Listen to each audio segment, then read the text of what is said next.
Bismillahirrahmanirrahim. Assalamualaikum. Jangan lupa like, comment, and subscribe. Bye. Saya pernah berdialog dengan ada orang Kristen dari Papua. Jadi ketika di dalam sebuah kajian kajian umum. Jadi beliau itu penginjil ya, beliau penginjil. Sehingga saya tanya, ada pertanyaan? Beliau angkat tangan. Ketika itu saya tanya, apa yang mau Bapak tanyakan? Kemudian apa kata beliau? Di dalam Al-Quran, ya kata beliau, dia nggak yakin sama Al-Quran. Dalam Al-Quran itu dikatakan seorang yang mencuri seorang yang membunuh harus dikisas. Tapi dalam agama kami tidak. Seorang yang membunuh itu cukup dia minta saja maaf sama Tuhan, kata dia, sudah diampuni. Masa Islam itu kejam sekali? Islam itu kejam sekali, seorang pembunuh dia dibunuh. Padahal yang terbunuh sudah habis, sudah tidak ada lagi. Apakah diminta maaf sama yang terbunuh itu? Sedangkan terbunuh tidak ada lagi. Kemudian saya berikan analogi begini. Kenapa seorang pembunuh harus dibunuh? Ketika contoh saudara, ya saya tunjuk beliau, saudara membunuh seseorang. Ketika saudara tidak dirajam, tidak dikisas, saudara besok akan membunuh lagi orang lain. Besok akan membunuh lagi orang lain. Saudara masuk penjara, keluar penjara, membunuh lagi orang lain. Tetapi dalam Islam itu memperhatikan masa depan. Dibunuhnya saudara untuk menyelamatkan orang lain. Ya, Pak. Cuma mengorbankan satu orang sudah menyelamatkan ratusan orang. Beliau masuk akal juga, Pak. Ya, masuk akal. Iya juga katanya, Pak. Iya juga. Ya. Makanya ada hukum kisas. Dengan membunuh satu orang ini sebagai pembunuh, maka sudah menyelamatkan ratusan orang lain. Tapi kalau pembunuh ini tidak dibunuh, besok dia membunuh lagi, besok membunuh lagi, dan bahkan makin banyak kejahatan yang dia lakukan. Seorang pencuri begitu juga. Kalau dia mencuri, masuk penjara, besok mencuri lagi dia. Kemudian masuk penjara, besok mencuri lagi dia, karena memang sudah profesinya. Tapi kalau dipotong tangan, dia mikir-mikir untuk mencuri, mikir-mikir mencuri. Besok mencuri lagi, dipotong kakinya, pergelangan kaki. Besok mencuri lagi, pergelangan tangan. Ya. Kalau masih mencuri lagi, maka yunfau minal ardi, dia dibunuh. Jadi tidak boleh hidup lagi kalau masih juga melakukan pencurian. Ini kan artinya apa? Memberikan manusia itu nyaman, rasa nyaman. Penzina harus dirajam. Artinya orang yang berzina, dia akan takut nanti, Pak. Dia akan takut. Ini kalau berzina nanti dirajam saya. Kalau berzina nanti dicambuk. Jadi artinya apa? Islam itu memikirkan masa depan. Jadi bukan memikirkan sesaat saja, tidak. Memikirkan masa depan bagaimana. Kalau dia tidak dibunuh bagaimana. Kalau tidak dipotong tangan bagaimana. Ya. Jadi ini namanya akaluhu. Akaluhu itu apa artinya? Masuk akal. Satu. Kalau di dalam tafsir Al-Baydawi beliau mengatakan mafahimuhu. Apa yang sudah mereka pahami dengan akal mereka. Di dalam Taurat tidak ada yang bertentangan. Di dalam Taurat hukum potong tangan tidak bertentangan. Hukum rajam tidak bertentangan. Hukum seorang itu dipotong tangan, dirajam. Nah, cerita Nabi Muhammad tidak bertentangan. Itu mereka akui semuanya. Ini makna akaluhu. Jadi akaluhu bisa akal, bisa satu lagi artinya memahaminya. Ya, mereka pahami. Sudah. Wahum ya'lamun. Coba dibaca. Sedang mereka mengetahui. Ya, ini terjemahan, Mbak ya. Sedang mereka mengetahui. Dalam tafsirnya mereka bohong. Ya, Pak. Mereka bohong. Kalau dalam terjemahannya, sedangkan mereka mengetahui apa? Isi-isinya. Tetapi dalam tafsirnya, itu maknanya apa? Wahum ya'lamun, wahum kadhibun. Mereka itu bohong. Sekarang kita merujuk ke dalam tafsir Ibnu Abbas. Apa kata Ibnu Abbas? Ketika 70 orang, kita kan sudah ceritakan kisah 70 orang yang mengikuti Nabi Musa alaihissalam ke Bukit Tur. 70 orang ini, ketika sampai ke Bukit Tur, Nabi Musa alaihissalam mengatakan, kita akan mendengar kalam Allah nanti. Rupanya 70 orang ini mengatakan, kami tidak percaya sebelum hatta narallaha jahrah. Kami melihat Allah langsung dengan mata kepala kami. Fa akhadhathumus sa'iqah. Setelah itu mereka dibakar oleh Allah Subhanahu wa taala. Allah ingin menampakkan, kamu ingin kenal saya? Ya, kata Allah. Mereka itu dimatikan semuanya, 70 orang. Nabi Musa berdoa kepada Allah. Ya Allah, apakah gara-gara satu orang kami semua hancur ya Allah? Tolong hidupkan mereka kembali. Ketika itu apa? Dihidupkan oleh Allah, satu-satu dihidupkan. Dihidupkan yang pertama dari 70 orang itu. Yang pertama melihat 69 orang tertidur mati semua, hangus. Dia lihat sendiri dengan mata kepalanya. Kemudian bangkit lagi yang kedua, dia lihat lagi 78 orang. Dia lihat lagi terus bangkit seperti itu. Semua melihat, artinya apa? Dia dulu mati, Pak. Tapi mereka tidak beriman juga kepada Allah Subhanahu wa taala. 70 orang ini ketika mereka selesai dari Bukit Tur beribadah, mereka kembali kepada kaumnya. Termasuk Nabi Musa alaihissalam. Apa kata 70 orang itu kepada orang yang tinggal, ya, yang tinggal di Palestina? Mereka bertanya, "Kamu dapat apa di sana?" Apa dijawab oleh mereka? Jawaban ini kata Imam Ibnu Abbas, bohong, mereka itu bohong. Ketika sampai ke Bukit Tur, kata mereka, apabila wa idza umiru faf'alu mastata'tum. Kalau diperintahkan sesuatu, kalau kalian sanggup, lakukan saja itu, lakukan saja. Kalian sanggup beribadah, lakukan saja. Wa illam tafalu, kalau kalian nggak sanggup lakukan, fatruku, tinggalkan saja. Allah nggak pernah ngomong seperti itu, nggak pernah ngomong seperti itu. Mereka berbohong kepada Bani Israel. Kalau disuruh hukum potong tangan, nggak sanggup, tinggalkan saja potong tangan dulu, jangan potong tangan. Ketika disuruh untuk beribadah, nggak sanggup, nggak usah beribadah. Salah satu yang tidak mereka lakukan sampai sekarang apa? Nabi Isa mengatakan, saya ini wa rasulan ila Bani Israel. Saya rasul untuk Bani Israel. Ausani bis salati was zakah. Saya disuruh oleh Allah supaya Bani Israel itu untuk salat dan bayar zakat. Ada nggak mereka bayar zakat sekarang? Tidak ada. Tanya sama Nasrani, coba tanya. Kalian ada bayar zakat seperti Nabi kalian katakan? Apa namanya? Wa atu zakat? Tidak pernah mereka bayar zakat. Coba tanya, ada bayar zakat? Tidak ada. Yahudi ada bayar zakat? Tidak ada. Padahal Nabi Musa sudah mengatakan juga untuk menyuruh mereka itu untuk bayar zakat. Wa ma umiru illa liya'budullaha mukhlishina lahuddin. Jadi artinya untuk beribadah termasuk bayar zakat, termasuk bermuamalah dan lain sebagainya. Tapi tidak mereka lakukan. Inilah maknanya wahum ya'lamun, artinya wahum kadhibun. Mereka itu pembohong. Jadi makanya kalau sudah seperti itu, kenapa kita masih dekat lagi, Pak? Maka kenapa ayat ini dimulai dengan hamzah di depannya? Ini hamzah ini namanya hamzah ingkari. Mana hamzah ingkari? Jangan pernah dekat dengan mereka. Jangan pernah bernegosiasi dengan mereka. Jangan pernah membuat kesepakatan dengan mereka. Apalagi kalian itu mengajak mereka untuk beriman dan berdoa kepada Allah. Ya Allah, supaya mereka beriman, ya Pak. Tidak bisa, tidak bisa, ya Pak. Tidak bisa. Karena watak mereka memang seperti itu. Kaum muslimin sidang jamaah yang dirahmati Allah Subhanahu wa taala. Rasulullah sallallahu alaihi wasallam kan pernah ditegur oleh Allah Subhanahu wa taala. Jadi ketika Rasulullah SAW minta kepada Allah, ya Allah hancurkan Abu Sufyan, hancurkan Abu Sufyan. Ada beberapa nama yang disebutkan. Kemudian turunlah surah Ali Imran, laisa laka minal amri syai'un aw yatuba alaihim aw yu'adzibahum fa innahum zalimun. Bukan urusanmu ya Muhammad, kamu mengharap supaya terimalah taubat mereka, azablah mereka, itu bukan urusanmu, itu urusan saya. Urusan kamu dakwahi saja, kamu sampaikan saja, kamu cegah amar ma'ruf nahi mungkar, itu saja. Jadi jangan pernah nanti ya Allah begini, jangan, itu bukan urusanmu. Makanya Nabi Ibrahim alaihissalam itu ditegur oleh Allah ketika dia minta kepada Allah, ya Allah tolong ampuni apa namanya orang kafir. Tidak bisa kita minta ampun untuk orang kafir, tapi untuk orang beriman boleh. Jadi orang tua kita beriman, kita minta ya Allah ampunilah orang tua saya, itu boleh. Tapi untuk orang kafir jangan pernah, jangan pernah. Jadi makanya kan ditegur oleh Allah, sehingga Nabi Ibrahim mengatakan, saya lepas dari engkau. Ya, ada sebagian mengatakan itu pamannya, sebagian mengatakan itu adalah ayahnya. Tetapi tafsir Baidawi mengatakan itu adalah pamannya. Kalau ayahnya bukan itu namanya, ayahnya namanya Tarikh namanya, Pak. Ayahnya Nabi Ibrahim alaihissalam. Sedangkan Azar itu adalah pamannya. Maka Nabi Ibrahim mengatakan, ini bari, saya sudah lepas dari kamu ya. Saya sudah mengajak kamu, saya sudah lepas dari kamu. Maka Nabi Ibrahim berdoa apa? Nabi Ibrahim tidak tahu kalau dia masih kafir, ya Pak. Tetapi apa? Ditegur oleh Allah, jangan doa lagi untuk orang kafir, tidak boleh, hanya doa, ya Pak.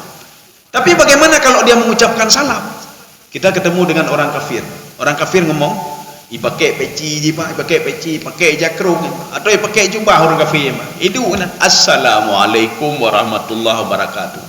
Kita sebagai orang beriman pun tak jauh, pun tak jauh. Sebagai juga pek jauh, dia cahaya, Pak. Dia cahaya jauh, Pak. Kenapa? Itu orang kafir itu. Sekarang kita lihat dari berbagai perspektif imam mazhab. Dalam mazhab Syafi'i, Imam Syafi'i mengatakan, bisa kita lihat nanti di dalam Al-Fiqhu Islami wa Adilatuhu, bagaimana menjawab salam dari orang kafir. Imam Syafi'i mengatakan farudduhu, jawablah salamnya dengan mengucapkan waalaikumsalam, itu saja. Waalaikumsalam, itu saja. Tetapi kata Imam Syafi'i, maknanya apa? Waalaikumsalam bukan kesejahteraan untukmu, mudah-mudahan kamu dapat petunjuk, itu maknanya. Ya, nampak. Dia memberikan salam kepada kita, assalamualaikum. Walaupun panjang kata Imam Syafi'i, kita jawab waalaikumsalam, itu saja. Mudah-mudahan kamu dapat petunjuk, kamu diberikan keberkahan oleh Allah, kamu bisa masuk Islam, dan kamu itu bisa diberikan petunjuk selanjutnya oleh Allah. Ya, itu saja maknanya. Tetapi Imam Maliki, apa kata Imam Maliki? Dan ada beberapa mazhab lain yang setuju dengan Imam Maliki. Ketika mereka mengucapkan assalamualaikum, farudduhu, balaslah salamnya, atau lebih baik daripada itu. Assalamualaikum, waalaikumsalam warahmatullahi wabarakatuh. Ya, bisa panjang. Tapi Imam Syafi'i tidak. Waalaikumsalam, itu saja. Imam Maliki, makna salam itu sama juga seperti Imam Syafi'i. Ketika kita menjawab salam dari orang kafir, kita maksudnya apa? Mudah-mudahan kamu juga dapat petunjuk sebagaimana saya dapat petunjuk. Artinya apa? Kita mendoakan dia supaya dia masuk Islam. Itu maksud waalaikumsalam. Tapi bagaimana kalau dia itu ngomong ke kita assalamualaikum?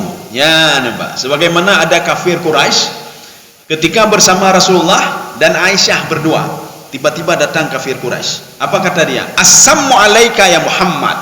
Asam itu apa? Dia celaka. Sam itu maknanya racun. Ya, nampak. Celaka, racun, ketidakberuntungan, itu sam namanya. Asam alaika. Akhirnya apa? Aisyah saking marahnya, wa alaika, dan kepadamu juga, kepada keturunanmu dilaknat oleh Allah. Panjang sekali Aisyah ucapkannya. Ketika itu Rasulullah mengatakan, Aisyah, baik panjang-panjang dah, baik panjang-panjang dah, pandang undang wa alaika, itu saja, Mbak. Jadi kita jangan, kalau dia sudah berburuk sangka kepada kita, dia sudah menghina kita, kita balas sedikit saja, jangan banyak-banyak. Jadi bagaimana ya Rasulullah? Wa alaika, itu saja. Ini Aisyah bengih, Aisyah Pak. Wa alaika wa la'natullah wa, dah apa-apa saja Pak. Ya. Jadi begitu juga kalau ada orang kafir mengatakan kepada kita assamu alaika. Assamu alaika itu maknanya celaka kamu, dijauhkan dari rahmat, kamu tidak berkah, itu sama. Racun juga asam. Kita cuma balik saja waalaikum. Itu saja kita. Ya. Kaum muslimin sedang jemaah yang dirahmati Allah. Ya. Ini kita masuk ayat 66, tetapi atau kita lihat dulu, kalau habis kita habiskan semua. Salah satu sifat mereka, wa idza laqul ladzina amanu qalu amanna. Ya, coba. Ya, mereka mengatakan, mereka berkata kami itu telah beriman. Ya, sudah. Kalau mereka, salah satu ciri mereka begini kata Allah. Ketika mereka ketemu dengan orang beriman, mereka mengatakan kami juga beriman. Apa maksudnya? Kita merujuk ke dalam tafsir Sya'rawi. Apa kata Imam Sya'rawi? Amanna binabiikum Muhammad sallallahu alaihi wasallam. Kami ini beriman kepada Nabi kalian Muhammad. Kenapa? Di dalam Taurat maujudun fi kitabina. Muhammad itu ada di dalam kitab kami. Ya, inilah yang membuat Yahudi lain marah. Kenapa kamu ceritakan kepada mereka Muhammad ada dalam kitab kita? Kan sama seperti membongkar aib sendiri. Ya, nembak. Jangan cerita-ceritakan Muhammad ada di dalam kitab kita. Makanya nama Nabi Muhammad sekarang di dalam Taurat sudah dikeluarkan. Di dalam Injil sudah dikeluarkan. Kewajiban salat zakat dikeluarkan, hukum potong tangan dikeluarkan. Maka nggak pernah kita ketemukan lagi di dalam Injil, dalam Taurat hukum potong tangan, nggak ada. Tapi ada sebagian kecil nanti ada di dalam Taurat. Contoh apa? Penciptaan langit dan bumi itu masih ada di dalam Taurat. Bagaimana Allah menciptakan manusia masih ada dalam Taurat. Ada berbagai mukjizat Nabi, ada di dalam Taurat dan Injil. Ya. Ini yang dimaksud dengan wa idza laqul ladzina amanu qalu amanna. Tapi ada sebagian penafsir mengatakan ini adalah kelompoknya Abdullah bin Ubay bin Salul. Abdullah bin Ubay bin Salul, walaupun satu orang, maka hati-hati sama orang munafik, Pak. Satu orang, dia itu bisa mengajak banyak orang, Pak. Ini Abdullah bin Salul, Abdullah bin Ubay bin Salul. Dia salat bersama Rasulullah. Dia bertempur bersama Rasulullah. Rasulullah tidak tahu kalau dia munafik. Sehingga apa? Allah memberitahukan kepada Nabi Muhammad, ya Muhammad, si fulan itu munafik. Akhirnya Rasulullah berdiri di atas mimbar dan mengatakan apa? Tidak disebutkan namanya, Pak. Ya, disebutkan saja, ya fulan anta munafiq, ukhruj. Kamu munafik, keluar kamu. Ya fulan anta munafiq, ukhruj, sambil menunjuk. Tidak menyebutkan namanya. Takutnya apa nanti? Ada yang mendengar ucapan Rasulullah dan dimasukkan dalam riwayat nanti, Pak. Rasulullah mengatakan Abdullah bin Salul munafik. Rasulullah mengatakan si fulan munafik. Tetapi Rasulullah mengatakan ya fulan untuk menjaga nama baik dia. Supaya tidak ada yang mencatat nanti di dalam hadis nama si fulan ini munafik, tidak. Nama si fulan munafik, tidak. Maka disebutkan dengan ya fulan anta munafik, ukhrud. Ya fulan anta munafik, ukhrud. Nah itu saja. Tidak disebutkan nama. Getanya nan-nan-nek dah tebuh mendomba. Ya. Bimpulan munafik hanya patih begini, Pak. Nek-nek dah tebuh ni, Pak. Rasulullah tidak menyebut nama dia. Kenapa? Takut dia malu nanti. Takut dia itu ada yang meriwayatkan hadis, contoh ini Nabi Hurairah contoh, Pak. Rasulullah mengatakan Abdullah bin Salul munafik. Abdullah bin Ubay bin Salul dia munafik. Keturunannya munafik, anaknya munafik. Ya, tapi tidak disebutkan oleh Rasulullah. Yang disebutkan apa? Ya fulan anta munafik. Kenapa munafik? Dia ini ketika ketemu dengan Nabi Muhammad mengatakan saya beriman, engkau bagus sekali ya Muhammad. Tetapi ketika berpaling dari Rasulullah, dia mengatakan apa? Muhammad yang geyut mayang gebuhan abu lain ya, Pak. Apa itu berjihad? Apa itu ini? Apa itu? Makanya Rasulullah pernah memanggil Abdullah bin Salul, kamu ngomong apa kamu kepada mereka? Tidak ya Rasulullah, saya tidak ngomong apa-apa. Yang itu orang munafik. Maka orang munafik itu Allah mengatakan dalam Al-Quran, la ilaha ula'i wa la ilaha ula. Dia bukan kelompok mereka kafir, bukan kelompok orang mukmin. Dia kelompok yang enggak jelas, Pak. Makanya juga nerakanya paling bawah, Pak.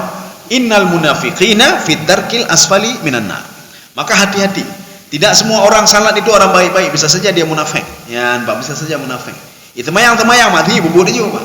Atau dia salat tapi dia enggak yakin, Pak. Enggak yakin. Alah, temayang. Kakilah tak gebong-gebong lagi, Pak.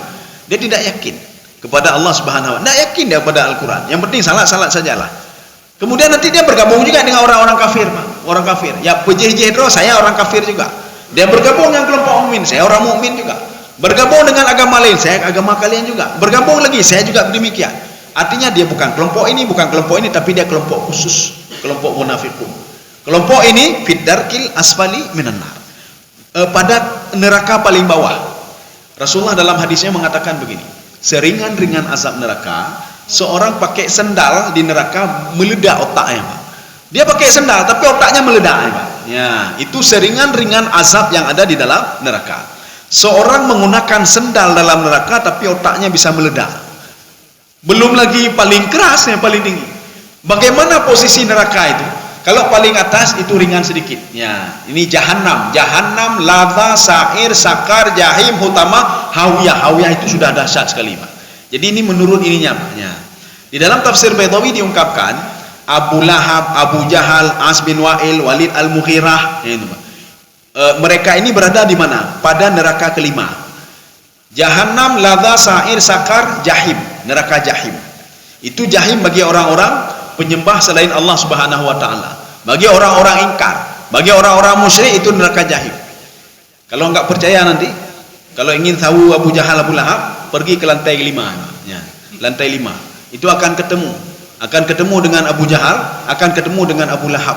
Karena di situ masuk kelompok-kelompok musyrik semua di situ. Dan kita jangan berpikir neraka itu kecil, tidak. Ketika Allah bertanya kepada neraka, halim talati, kamu sudah penuh? Neraka mengatakan hal mim mazid, nata mahlam, hana penuh-penuh neraka. Kemudian di dalam neraka itu digambarkan dalam Al-Quran dan hadis. Ada satu kitab lagi namanya Al-Hayatu, Ba'dal Maut, yang dikarang oleh Imam Al-Qurtubi. Beliau secara jelas menjelaskan bagaimana cerita neraka, bagaimana cerita surga. Neraka itu ada pintu-pintunya lagi, Pak. Pintu gerbang gate utama ada. Setelah masuk ke dalam neraka jahim, ada pintu 70.000 pintu lagi. Masuk pintu pertama. Ketika masuk pintu pertama, ada 70.000 pintu lagi, Pak. Masuk lagi pintu utama, ada 70.000 pintu lagi. Terus sampai ini, Pak. Terakhir apa? Baru seorang itu masuk ke dalam kamarnya sendiri, Pak. Luas kamarnya pun luar biasa. Luas kamarnya. Ada istana juga di situ. Ya. Mana buktinya dalam neraka ada istana? Imam Baydawi mengatakan dalam tafsir beliau, makna qul a'udzu birabbil falaq. Makna falak itu ada berapa macam? Salah satunya apa? Al-qasru fi jahannam. Istana yang berada di dalam neraka. Maka ini kabar gembira bagi orang yang tidak salat. Kabar gembira bagi orang syirik kepada Allah. Apa kabar gembiranya? Di surga rupanya ada juga istana, Pak. Nah, istana, Pak. Ada istana, ada yang membantu, ada makanan, tinggal pilih saja makanannya, bisa request. Cuma makanannya cuma 3 saja, Pak. 3 saja. Ya, zakum, apa namanya? Ada 2 lagi, Pak. Zakum itu buah zakum, ada nanti nanah. Ada satu lagi ghislin. Ghislin begitu juga. Ghislin itu air yang keluar dari kulit yang sudah terbakar. Itu yang dia makan, Pak. Bisa request, kamu mau pilih apa? Pilih ini, yang kedua, ketiga, atau ini. Minuman bisa pilih juga. Tapi semuanya apa? Menyengsarakan. Ya. Dan juga kabar gembira bagi penduduk neraka. Jangan pernah takut tanahnya diserobot nanti di neraka. Oh, nyo kaicok tanah lo nanti. Diambil punya saya, enggak perlu takut. Setiap seorang itu tinggal di neraka, dia sudah ada pagarnya masing-masing, Pak. Orang lain yang akan serobot tanah kita. Ya. Hanya serobot, Pak. Tidak akan mengambil tanah kita. Kalau di dunia selalu diambil tanah kita oleh orang lain, Pak. Sejengkal icok, aco bacu icok, kaicok, Pak. Kai pinah pagu, Pak. Di neraka hana tu pinah pagu katanya, Pak. Karena pagar itu ada 4 pagarnya. Ada 4 tingkat. Tingkatan pertama 20 tahun perjalanan kaki, Pak. Tingkatan kedua 20 tahun perjalanan kaki. Sampai tingkatan keempat. Jadi makanya 80 tahun perjalanan kaki baru sampai ke atas. Tidak ada orang yang akan ambil tanah kita, Pak. Aman saja tanah di sana, Pak. Tempat tinggal diberikan cuma-cuma. Tempat tinggal cuma-cuma, minuman cuma-cuma, makanan cuma-cuma. Kemudian apa? Diberikan tempat yang tidak bisa diserobot oleh orang lain. Ini kabar gembira bagi orang-orang syirik kepada Allah. Sudah cukup? Oh ya, kita habiskan sedikit lagi nih, Pak. Wa idza atau cukup sajalah. Nanti ini panjang sekali pembahasannya. Berarti nanti kita ini saja di sini, Pak. Ya, wa idza khala ba'dhum ila ba'din. Ya, tadi berarti ciri-ciri orang munafik. Saya rasa cukup sekian. Mudah-mudahan ada manfaat bagi saya sendiri dan jemaah sekalian. Subhanakallahumma bihamdika asyhadu an la ilaha illa anta astaghfiruka wa atubu ilaik. Assalamualaikum warahmatullahi wabarakatuh.